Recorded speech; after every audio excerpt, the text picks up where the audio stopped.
ever since I started making this specific matcha, I have never craved a matcha outside of my apartment ever again.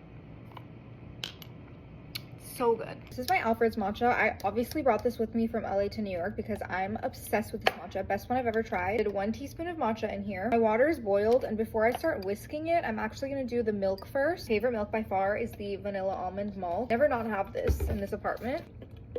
I think that's good. Then we're gonna add some honey. You can add however much you want depending on the sweetness. And then I like to froth it with this.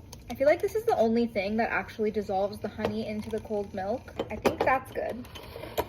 Now we're gonna set that aside. Time to work on the matcha. This is probably the most time-consuming part. The bottle says to do 4 to 6 ounces of water. I used to actually measure it, but now I feel like I know what 4 to 6 ounces of water looks like. I've seen so many people using a silicone whisk. I fell into it for a little bit, but honestly, there's nothing like a bamboo whisk. It's like my arm workout of the day.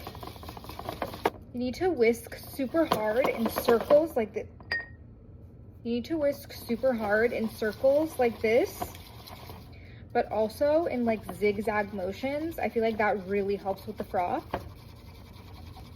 Okay, this is what your matcha needs to look like. People say all the time, froth it until you get bubbles, but if your bubbles don't look like this, like a creamy froth, you're not making your matcha correct. Add some ice. Now we're gonna add our matcha. This is the perfect matcha color. Nobody can tell me otherwise. Yes, I'm still in my pajama pants. Gorgeous, gorgeous. If it's any lighter, you're basically drinking milk. And if it's any darker, comes out so good every single time.